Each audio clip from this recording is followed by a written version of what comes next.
Holodeck 3 program is reinstated. Open sesame! Commander Klingon vessel. We are energizing transporter beam. Now. One, engage!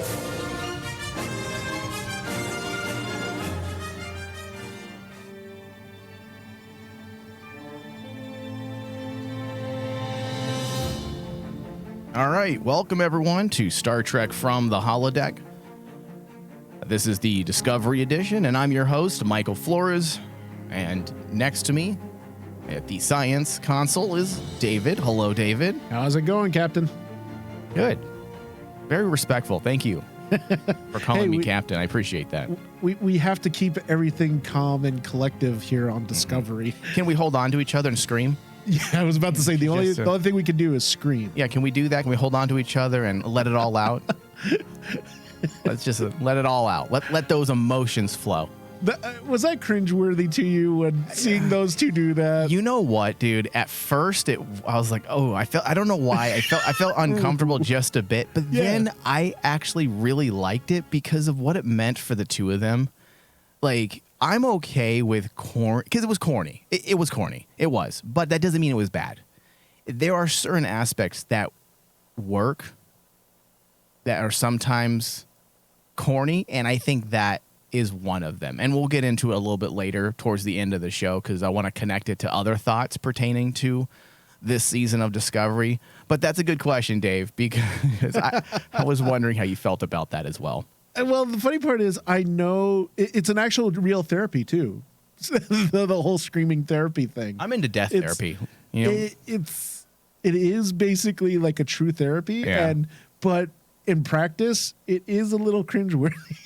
Yeah, I'm not going to want to scream on someone, and I definitely don't want someone screaming in my direction. Exactly. All that spit flying at you. Come on. I'm a germphobe. No, thank you. Well, what happens if it's, someone like 7 of 9 doing that? Oh, well, that's okay. But open that mouth real wide and scream at me. Scream at me. It's inappropriate, David. Why do you got to bring things up like that? We're a progressive show, and you just take us back a couple steps every week. Well, I'm trying to actually make sure that, hey, there's other ways of looking at it to make everyone comfortable. That's true. Okay, so we're going to be talking about episode 12 of Star Trek Discovery, season 4, titled Species 10C. Now, if you're a new listener, we cover a wide variety of Star Trek content, and you can find our podcast wherever you listen to podcasts. All you have to do is just search From the Holodeck, and it will pop up on your feeds. Our preferred place to catch our show is iTunes and Spotify, because those are the two platforms that allow you to leave reviews as well as rate. And the algorithms that are a part of that feed, or I should say that podcast feed, allows other viewers to find our show. The more people that rate and review. So please do so. All right, David. So this episode was directed by Olatunde Asusumnami and written by Kyle Jarrow. Now, I will say this is another solid episode. This one actually being the penultimate episode of the season. Yes. I was about to say, we can finally say that this is the penultimate episode. Yeah, I had to double check just to make sure, because 2 mistakes in a row would just make us lose all credibility. I think so, yeah.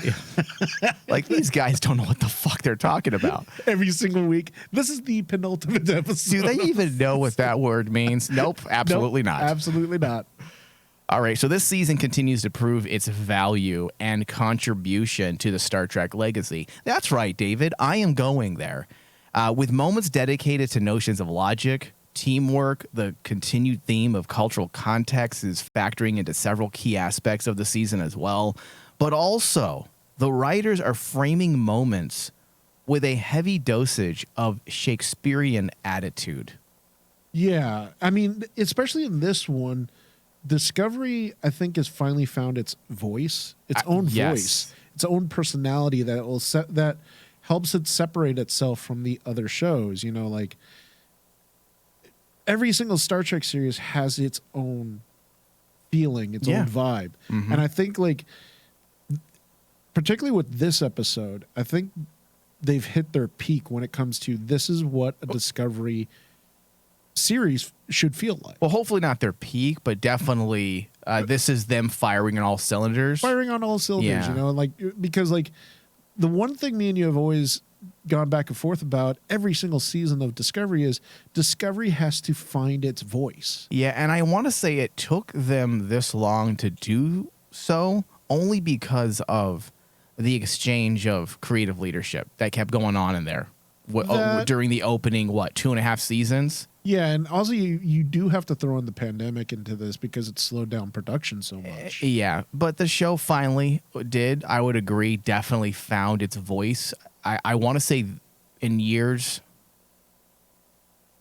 down the road, and we reflect on Star Trek Discovery as a Trek series, this season will no doubt be the season that many fans look to and say, this is the moment the show found itself. This is the season where the show finds its identity as its own version of Star Trek, rather than trying to be something else or try to be provocative or edgy, which is what I felt like they were trying really hard to be during the first season. I enjoyed what they were doing, but there were moments that were just so gruesome and gory for no reason. Yeah. During the first season, and it was them trying to find their identity as a more mature take on Trek, and it didn't quite work with how they were doing it. But now they realize, hey, we don't need to be edgy. We just need to fucking write the hell out of an episode. Exactly. And I think that in the first season, what really hurt it was you were going from an original idea by Brian Fuller. And then, Definitely, yeah. And then Fuller left because, by all standards, when we look back at Brian Fuller's original concept of Discovery, it is nothing like what the past 3 seasons are. No, it's supposed to be an anthology. It was supposed to be an anthology, and it was supposed to be kind of like jumping around the Star Trek universe. Right. Instead, when Kurtzman came in, he decided, no, we're going to go with a more, and this is not meant to be a bad term, but formulaic Star Trek series. We're going to have our centralized crew, our centralized ship. We're not going to jump around. We're not going to deal with, jumping into the mirror universe and stuff like that. You know what's funny, though, now, is Kurtzman recently announced that he is, as if none of us remember, I'm thinking of possibly doing an anthology series soon. And I'm like, wait a second, bro. So you're stealing the very idea that got Brian Fuller fired. Yeah. There was creative differences because he wanted an anthology series. He wanted every season to be a different time in Star Trek, chronologically, I should say, and a different crew, different stories, because it was something unique. And then from those seasons, they could spin off certain shows that worked really well with audiences, which I think that's a brilliant idea. Yeah. You're essentially forming a testing model where it's like, oh, third season was really beloved. Let's spin this off into its own show. And if you think about it, technically Kurtzman already stole that idea with short treks. Yeah. But he just downscaled the idea. So it'd be interesting, like, just to be a fly on the wall in like an interview with Brian Fuller, just to see what his exact ideas were, and then compare it to what Kurtzman pulled off. Yeah. And I wouldn't be surprised if like Kurtzman took a lot of like Fuller's ideas, but tooled it to what he felt Paramount was capable of doing. Yeah. Yeah. So ultimately, Dave, bringing it back to, I guess, the legacy of Star Trek and how Discovery's really proving itself this season. The Shakespearean element is something that's really coming through this season. And sometimes you could say, oh, the melodrama. I'm like, well, is that melodrama or is that Shakespearean? I want to say the lines blur just a bit. And I want to say an episode like this, it's veering more towards the Shakespearean, especially when you look at the moments of tragic betrayal, dealing with Burnham and Book, and then Tarka and Book. And I have a feeling that this aspect will be amplified in a way that will change the series moving forward. Meaning, I'm talking character deaths, Dave. In order for a season like this and the way it's going, for it to have a lasting impact and not simply end on a high note like last season, something has to happen this season. It cannot just end, yay, we solved the problem, let's sail away. Is that really the ending we want 2 seasons in a row? It would feel a little weird, correct? Or am I wrong at saying this? Honestly, the way the episode left off, yeah.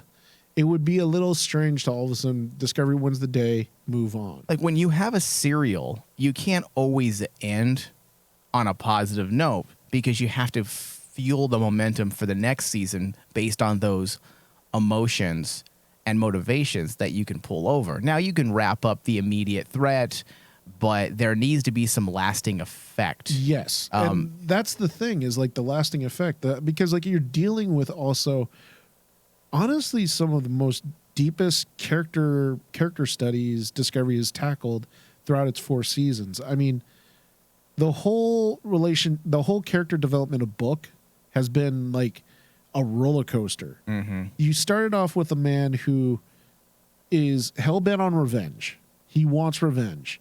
To suddenly someone who he wants to take that negativity, turn it into a positive, and basically save the world, right? Mm-hmm. And then all of a sudden he wants to trust this very suspect person, but because he trusted the suspect person, or Tarka, he was able to actually develop a friendship with him that I actually did genuinely feel Tarka, that moment when Tarka looked at Book and said, there's only 2 people in this world that I've called my friend, and you were one of them. And I truly believe Tarka actually did. Yeah. It was true with that. Yeah, it was cool when Reno basically said, well, this is an interesting way of showing it. and I chuckled at that, but in actuality, when you take a step back, the develop of the relationship between Book and Tarka is actually really Shakespearean. Yeah, it really is. And also it's a page taken from, unfortunately, a page taken from reality. There's a lot of members of science, and we like to say that we have this romanticized idea lately, and when I say lately, maybe like the last 2 decades or so, that scientists are here to save us, and they make wonderful inventions for us to live, and they're going to save the whales in the world. And sure, there are scientists, they're absolutely motivated by those types of things to better the world. But then there are scientists who are simply like the guy that helped start NASA. I forgot his name now, who doesn't care about anything else. They're disconnected from society, and they're obsessed with the motivations of science and what it can do for the betterment of humanity as a whole. And by thinking of humanity as a whole, and in this case, let's bring it to Discovery, thinking as beings and, what's the word I'm looking for here? Let's just stick to the humanity for a second here. When you look at humanity as a whole and not as individuals, it tends to be easier to make excuses for certain things you may do, like science possibly hurting some. Yeah. Our experiments are only going to hurt about 1,000 people, but in the end, it's going to save people. There are scientists that do have that disconnect from humanity, and Tarka's a bit like that. That's why when he said there's only been 2 people in my entire life that I considered friends, that was the driving point for me. I was like, well, he is a lot like scientists of the past, specifically Nazi Germany. Yeah. So, yeah, I feel like the repercussions are going to be lasting. Book will have to face the fact that he made a deal with the devil. And despite Reno mentioning that Book is emotionally compromised, there's got to be a cost to what he has done. Ignorance does not justify the actions that lead to the potential genocide of 10C and Earth. Yes. And I don't think a thing like this could be swept under the rug. No. Too much has happened now for everything to go back to being normal. Book going back to Discovery. They kidnapped Jet Reno. They are latched on to the bottom of Discovery cloaked. They sabotage Discovery. They sabotage the First Contact. They're sending a toxic void to Earth that's going to destroy the entire planet. Even if Book says, hey, I wasn't a part of this, it doesn't matter. He was a part of it. He may not have been involved in the devious planning of it, but he had a major part to play. And Burnham and everyone has been pleading with him not to do this.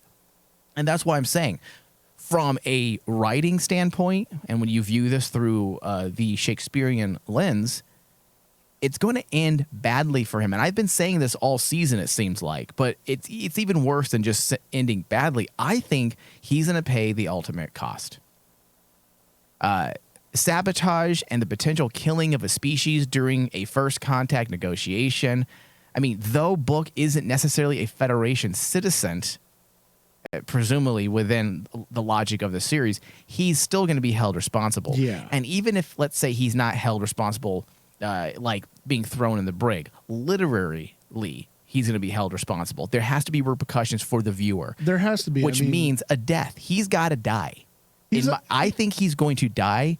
He's going to probably sacrifice himself to make up for his mistake and stop Tarka. That's what I see happening. He's either got to die, or this is just thinking outside of the series, you remove Book from Discovery. He can never return to Discovery. He cannot return to Burnham.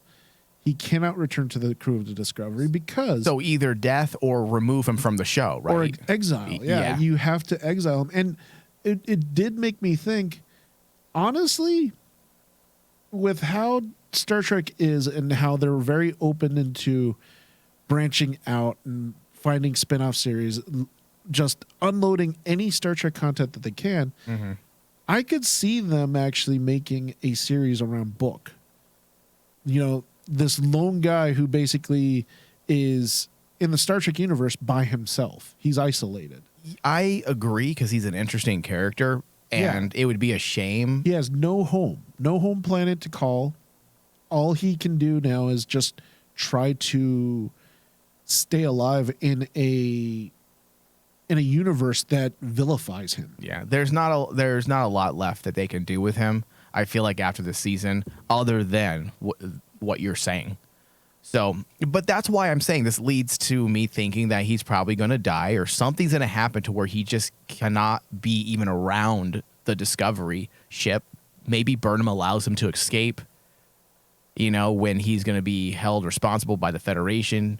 But yeah, from a sheer literary sense, this could conceivably be a way for the writers to pave a path for redemption for the character, because as of now, he's guilty of being naive and allowing his emotions to blind him from the facts. Yeah, and I honestly think if there is a character to die next episode, it's Tarka. I think the character is too far gone at this point, because his motivations at first were thought to be admirable, you know, like the fact that he's obsessed with finding the perfect world and finding the energy source to make that perfect world. But essentially in this episode, you come out and you basically show the ultimate insanity of Tarka, which is he's so far gone at this point that he's willing to sacrifice everybody solely to actually get this energy source. Now, I have to say, I don't think it's going to end in death for Tarka, because death for a character like that would be too easy. Okay, meaning a character from a literary standpoint, and also just based on Shakespeare, a character like Book would die in order to achieve redemption and to pay for his sins. He kind of fits into that archetype, because he's not an evil person. He's not a bad person. He's just guilty of ignorance and naivete. Naivete, yeah. Tarka knew everything he was doing, and death is too easy for him. And I don't see him sacrificing himself to save Earth or Discovery. No. So what I think is going to happen to him, because we have to have closure to his story with his friend that he's trying to rescue. You don't introduce a character like that and give us an entire episode just simply for motivation, unless we're going to go back to this character in some way. And I have a feeling that he's going to end up in some way getting to his universe, or at least seeing a glimpse of the universe, and either A, he can't reach it, it's just out of reach, which would be an amazing way to punish him. He's so close to achieving his goal and he doesn't. Or the universe that he's trying to reach doesn't exist, and is actually the opposite of pure peace, and it's a fucking living hell. It's like a wasteland. Yes, that would be the way to. That would be the way for Tarka to get his comeuppance, in my opinion. It'd be and that would be very Shakespearean. That would Absolutely, be exactly how they're writing it. And do honestly, you see what I'm saying though about the two differences in those characters? I do. It's definitely a way of viewing those characters. It's just, and that's what the amazing thing with Discovery this far. I think out of all the past seasons me and you have covered, we haven't gotten that in depth, especially with the penultimate episode and the finale, as much as this particular episode, because there's so much going on in this episode. Mm-hmm. They can still go so many different directions. And, you know, throughout this season, I kept saying they have to stick the landing. They got to stick this landing. So far, I'm willing to say they're sticking the landing, because they're having us as the audience guessing what is going to happen in the end. Right. And also they're closing out things as we get closer to the end, which they have not done that before. That's why we thought 2 episodes ago was the penultimate episode, because they're already closing things out, which is not something Discovery has made a habit of doing, is closing out things early on so that they can focus on a finale that feels completely fleshed out and fully thought out, I should say, as well. So who knows what's going to happen, but I will say, and then we're going to move on from the book situation, one reason why I think that book might possibly die is because of the conversation he had with Jet Reno about how he was given his name and how it's passed down or handed down in a type of mentor/apprentice dynamic. That was a story that was not needed when you think about it. But why do we need a story that way? Yes. And I have a feeling that was the last bit of development on his story. And it gives it closure. And it's his way of saying bye to Burnham, because this was going to happen. I'm going to go out on the limb here and say this. Okay. He is going to bestow Booker Cleveland, the name and his title and his legacy, on Burnham, since Burnham worked with him and she was his apprentice, and then he's going to die. That's what I think is going to happen, dude. Because why do you bring up a story like that unless it's going to come into play? You get what I'm saying? No, I do. I have a feeling that he's going to tell Burnham something. He's going to allude to something about, you are now going to be the person that carries on this name. And listen, we already know Burnham she has used Burnham's teachings throughout this season. Yeah, Booker's teachings. Look at the casino episode. She has learned a lot about the layout of this new time because of Book. So she spent, a year working with him? Working with him. So it feels like that it could be the direction they're going. You know what? You bring up a valid point, because like this whole time I've been looking at it as the relationship between Book and Burnham has been kind of like a romantic interest. However, you could easily turn it and basically make it like, well, remember, Book was the one who helped Burnham get adjusted to this new time. Yeah. This new time period. They spent like 2 years and he's teaching her all these things. So in essence, Book is Burnham's mentor. Yeah. And I love Book. I think he's a great character, Dave, but he's not really the type of character that can continue to be the focus of the show. And this season is built around him in a lot of ways. In a lot of ways. But that can't continue. We have actual Starfleet characters that we should spend more time with, because this is a Star Trek show. That's why it's going to be interesting, because I'm curious to see, is Book going to make the decision, or is it going to come down to Burnham? Because this whole time, this whole season has been a kind of this whole season has been used to set Burnham up to be that main character, to be the leader, to be the captain. Mm-hmm. And especially the way it's left off, it really felt like it's going to come down to Burnham making that choice. Yeah, very well could be. So there's a lot, dude. There's a lot going on. And David, we haven't had conversations like this with Discovery since I want to say the first season, maybe the second season. Second season, because like honestly, this gives me the vibes of how second season with Burnham dealing with Spock. That whole relationship was beautiful because like, but that was different than like watching Burnham with Book.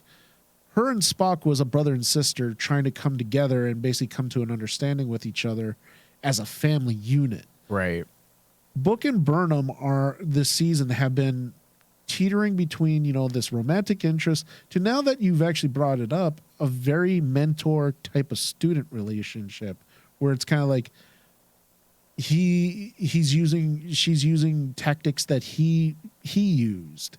And there's things that he taught her that are coming now into play. And when you put everything together, it's kind of like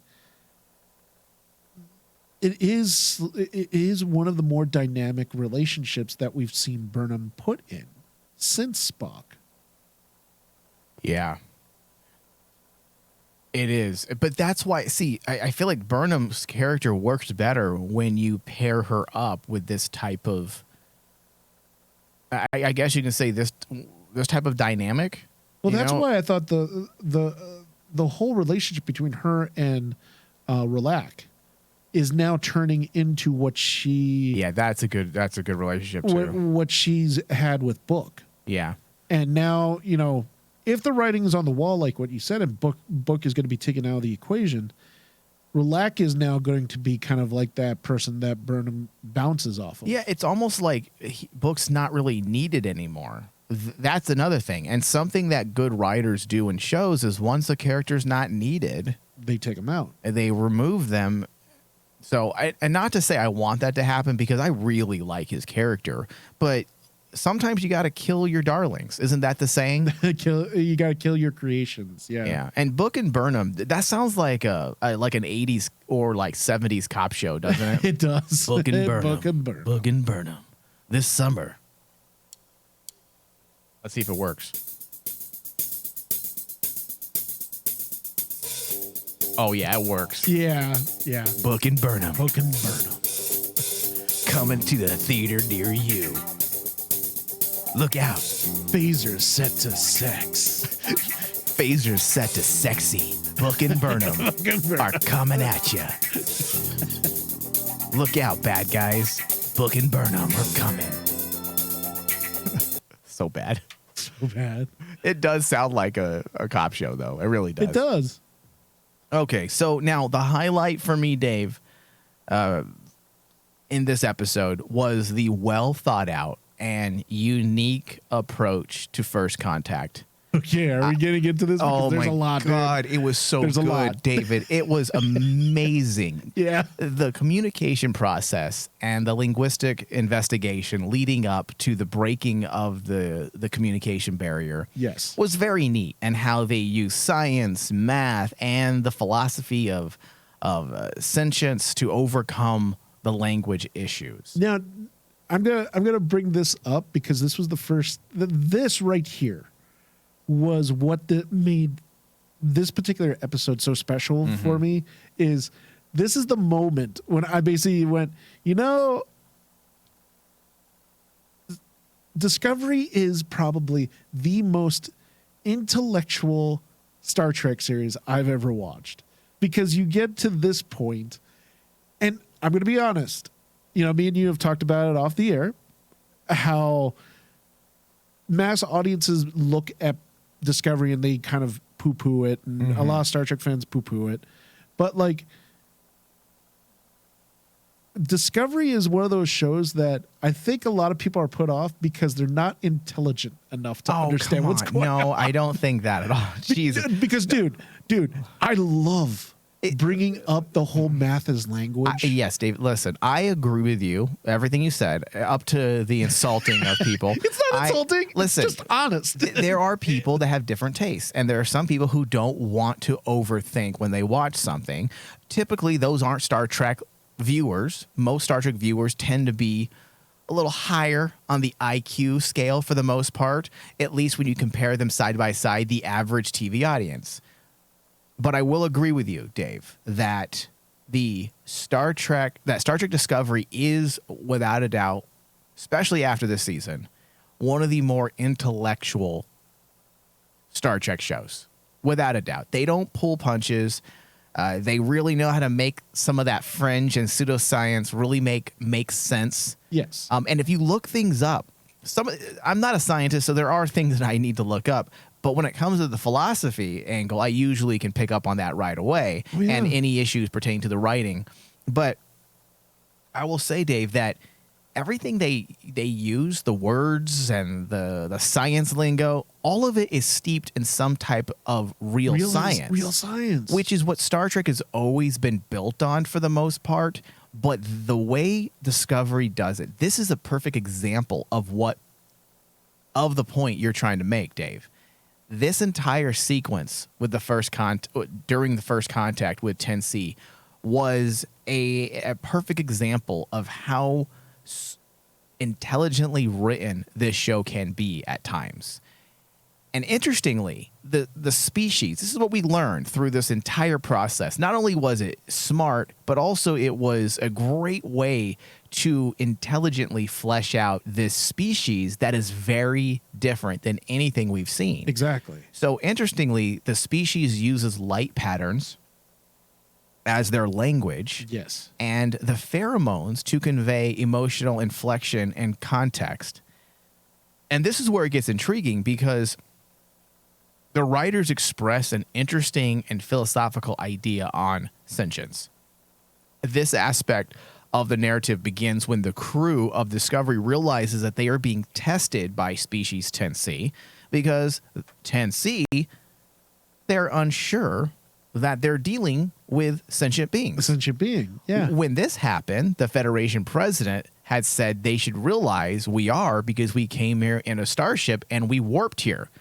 And Dr. Hyra says that compared to 10C, their technology is so primitive that they, 10C, have achieved effectively or essentially level 2 on the Kardashev scale, which to them is like comparing a human to a monkey with a rock.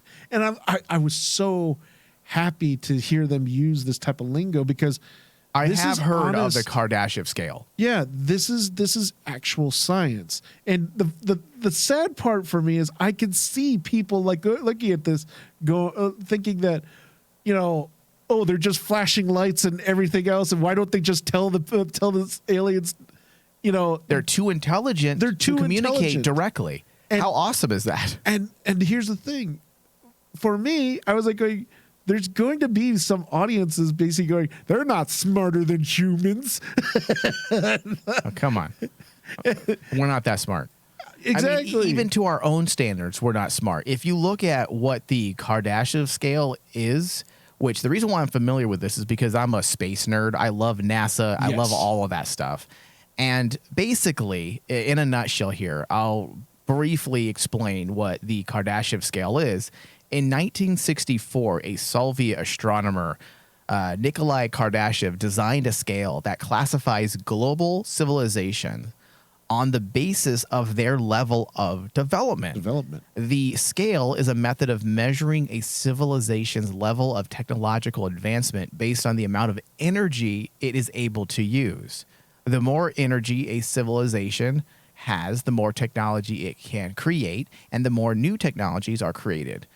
Now, interestingly, Dave, this is very much fact, meaning the reason why we can't build certain vessels, people want to wonder why we don't have giant spaceships yet. It's because we don't have the resources nor the energy to even power these larger vessels. Precisely. So we as a civilization, according to the Karshev scale, we haven't even reached the first level of the scale.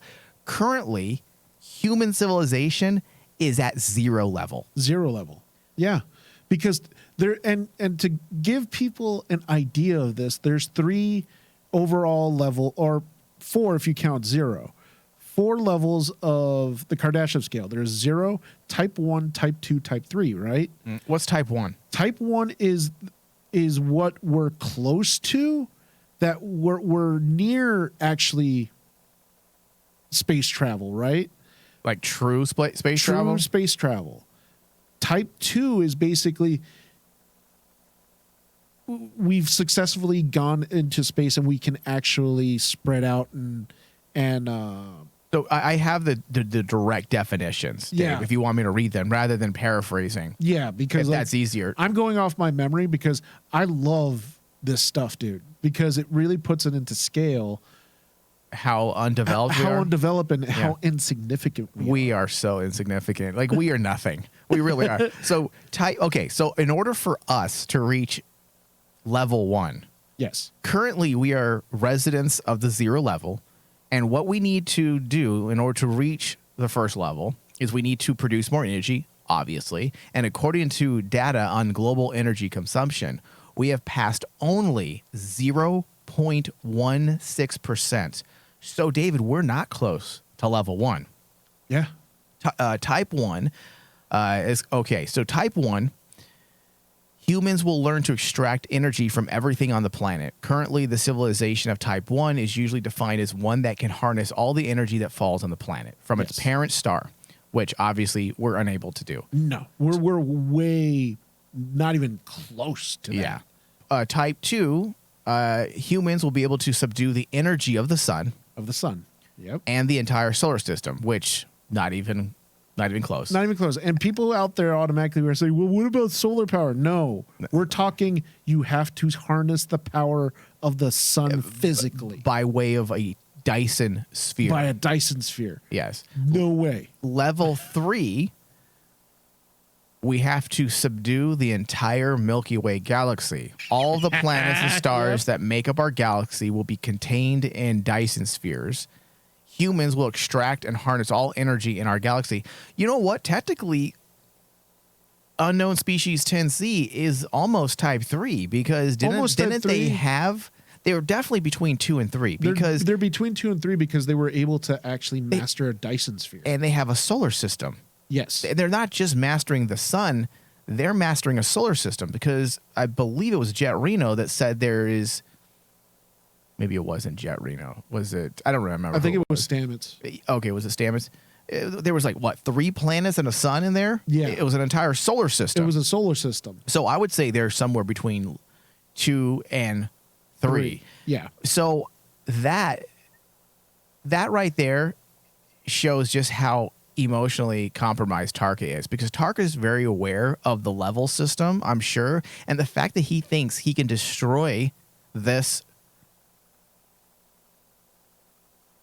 infrastructure and get away with it is completely ludicrous. Oh yeah, it's a very primitive way of thinking. Yes. And that's the thing that I like that they poised out there with this episode is the fact that one of the biggest philosophy questions why humanity is held back so far is because of their emotional state. Mm-hmm. They cannot fathom. We have to master our emotions. We have to master our emotions. And Tarka is proving that. He's proving that basically we as a species, yes, Tarka's a different species of humanoid, but he's still a humanoid species from our galaxy. That he cannot control his emotions, meaning he's just to 10C, Tarka's a monkey. And that's an animal that needs to be put down. Do you think but monkeys need to be put down or Tarka as a monkey? Well, think about it. Because putting what do down we do? monkeys, I can't condone that. Well, what do we that's do? rude. What do we do with animals? This is just the brutal honesty. What do we do with animals that are get out of line, Mike? What do we do with them? I don't include me in that. I let nature take its course. You might let nature take its course, but majority of the time we put said animal down. So if you look at 10C, Yeah. this primitive But being also though, I do agree with you, and it depends really on how fully evolved these individuals are as well. Are they evolved as well? Like, meaning, what's the word I'm looking for? When it comes to cognitive abilities, are they a truly evolved species in the sense that they have risen above such violence, or are they just evolved in the way of technology? Exactly. If they are both, then I have a feeling that they would probably have a certain level of rational thought that would understand that they're afraid and that a certain group or offshoot of the main organization that they're confronted with, the Federation, has done something that that possibly the others have not. Co-signed. And they kind of proved that when they put out the equation out there, or that mathematical equation that showed that humanoids were actually showing fear about, the DMA. Yeah. So what had happened?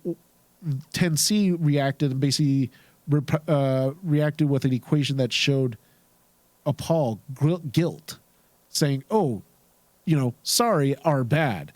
Yeah. We just should be very thankful that I was not a part of this crew, because if I had to figure out 4 + 5, I'd be like, whoa, wow. Can I use my fingers, Burnham, real fast? Let's see. 1, 2, 3, 4. Okay, add 5 to 4. Usually when you're doing math of this magnitude, it's easier to start with all 10 fingers, including the thumbs. But dude, that's and then you just take 1 away, right? Yes. And then that's 9. So you take 5 and 4, and you have 9 just to verify and check your work. That's why I was that doctor dude, that character. He's becoming my favorite person because he's so brutally honest. He's me, dude. He's like, let's just send them 4 + 5, and everyone looks at him funny, and he's like going, well, that's the easiest freaking thing all of us can understand. And I'm like going, 4 + 5. It's not. He's not lying. That's probably the rudimentary. If I was in charge, intelligence. if I was in charge in this fictional world, we would be at war right now. We would be. But yeah, I will say that's another really strong element of the episode was the idea of language based on math. Oh my god, dude, that was so awesome. Which is interesting because so the language of 10C is so complex that they didn't even bother to teach it to the humans because they knew they couldn't comprehend it. Yeah. So they're using what is called a bridge language? Is that what they called it? Yep. And essentially the bridge language is based solely on math, which is hilarious. What do they call it? Linkos? Linkos. Yeah. And this is an actual real thing. It's a real belief that if we were to actually meet alien species, the Linkos theory is that we wouldn't communicate them with, atypical word language like what we're all doing right now. Mm-hmm. We would communicate with math because math is the building blocks of all life.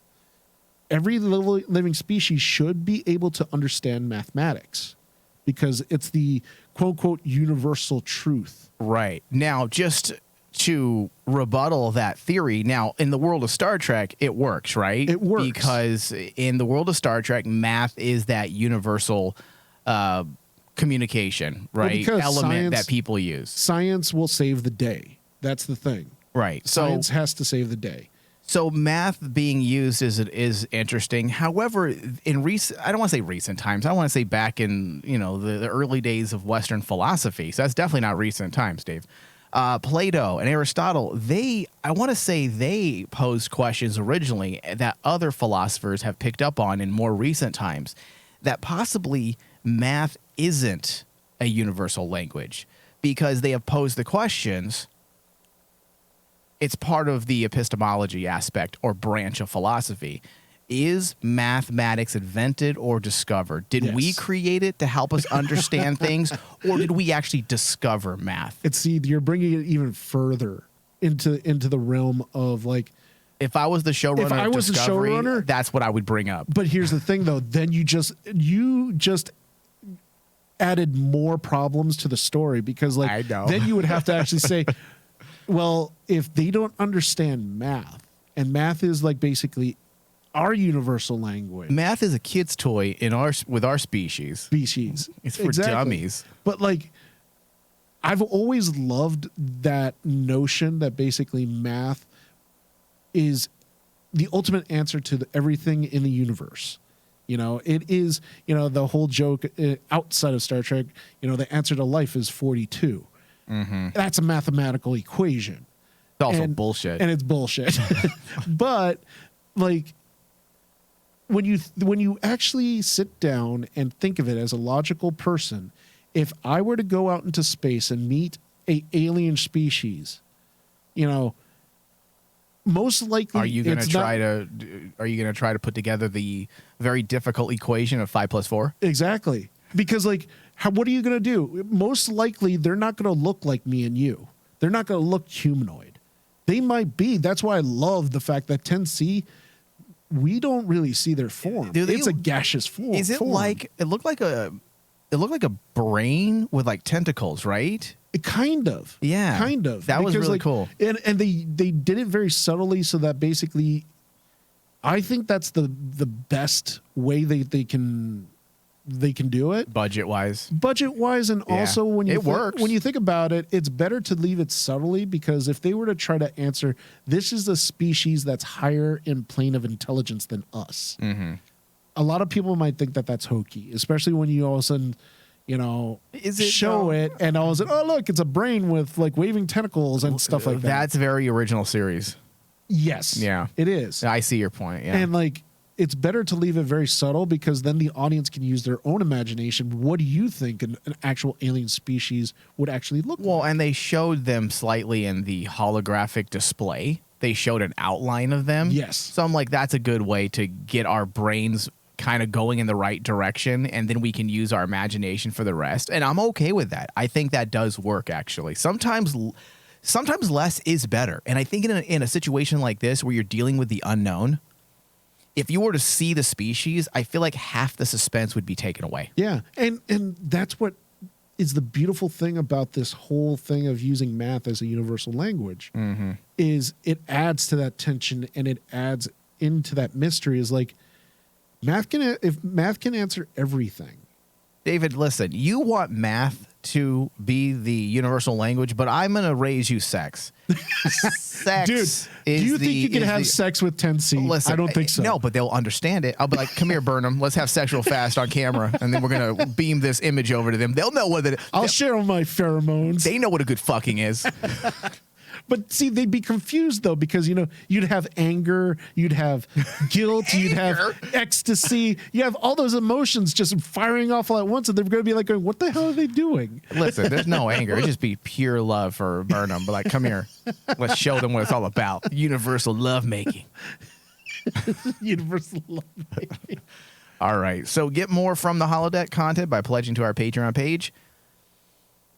This year, we've got a wide variety of Trek content planned for Patreon subscribers, so you don't want to miss out. Pre-shows, exclusive podcast episodes. We have a discussion exclusively coming to Patreon that is based on the Picard audio drama that we'll be breaking down and reviewing, as well as a few new comic books. So head over to patreon.com/RaymanDigital. The only way we can continue to do shows, and as many shows that we're going to do this year from the Star Trek side, we need those Patreon subscribers. So patreon.com/RainManDigital. Okay, David, we got to close out. But overall, the episode was very strong. As we have said many times, this is the most touchy-feely of all the Treks. Yeah. And at times, it feels unnecessary. However, the moment between Burnham and Saru, it was very powerful. And the way it was executed really did a great job expressing the intimacy of their friendship, their closeness. Their closeness, yeah. So I did like that. The imagery of Discovery, the mise-en-scène, the chosen camera movement, or the cinematography is never elusive or unmotivated. If you pay close attention, the visuals in the show always aid in the story in a more metaphorical sense. Also, the attention to detail this season, specifically utilizing philosophy, mathematical theories, scientific rationale, all of it adds to its authenticity as a Star Trek series. Logic, Dave. If a problem stumps you, examine your assumptions. That line was spot on. Yes. Star Trek. That is spot on Star Trek. Yeah. All right, so I'm going to give this episode a 93%. Go ahead, Dave. Final thoughts and your score. My score on this one, this is probably because I'm still a little hoping. I'm wondering how they're going to land it. But my score for this episode is 89. Oh, you are a son of a bitch. Well, because I'm like going. I think I'm. But really what about the hesitant. math, David? What about the math? The math worked, Mike. But as I What said, about 5 plus 4?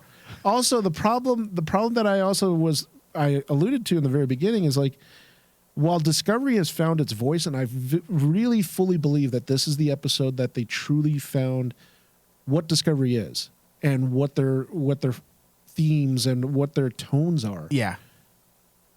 I also feel that basically I could see mass audiences, maybe some Star Trek don't fans. say it again. I could see them not liking this type of storytelling because it might be a little too much for them. But this is what they wanted, though. Do you remember a lot of people complained about Absolutely. Picard first season, Yes, like I we did when I do. you suddenly use just your imagination and you solve problems? Exactly. Now that you're seeing something that basically is trying to explain something so unknown with actual true science. Mm-hmm. But I also can see people like turning around saying, that doesn't make any sense to my poor feeble brain. Well, oh, wow. I think it goes, I don't think the people who are complaining about this Remember, show, Mike, we're type 0. We're type 0. that is fucking true. We are type 0. But really fast, Dave, just to rebuttal you, I will not rebuttal you, I guess rebuttal the audience. And I think we say this almost every episode. The problem is that Discovery struggled for that first season. Yes. And because of that, it left a stench in the room. And we're more objective when we watch shows, so we're willing to give shows a chance. And we allow them to hang themselves eventually. And then we're like, okay, you fucked up. Like, you just suck. But a lot of people aren't like that. A lot of people don't want to give a show a second chance if it's not good. And I feel like a lot of the people who are complaining, they're probably not even currently watching. In fact, I was talking to a listener, a former listener the other day, and they aren't even watching the episodes. They're reading recaps. Yes. And then listening to those people writing recaps complain. And then they base their opinion on the complaints of someone writing a recap, not actually watching the show. And then you go to IMDb and Rotten Tomatoes, and you see that they're actually review bombing the show still. Yeah. Like, guys, there's no reason to review bomb a show. When it's in its 4th season. Like, there's no reason to do that. You're not going to succeed in shutting down the show. The show is a success. It's making a lot of money for CBS All Access. If you don't like the show, don't watch it. You don't need a review bomb. Yeah. All right, let's close out the show before I start getting really angry. And I don't think 5 plus 4 will help. Will help you. No. All right. Thank you, everybody, for listening. Head over to patreon.com/Rayman, patreon.com/RaymanDigital, and pledge. Thank you. Thank you. Live long and prosper.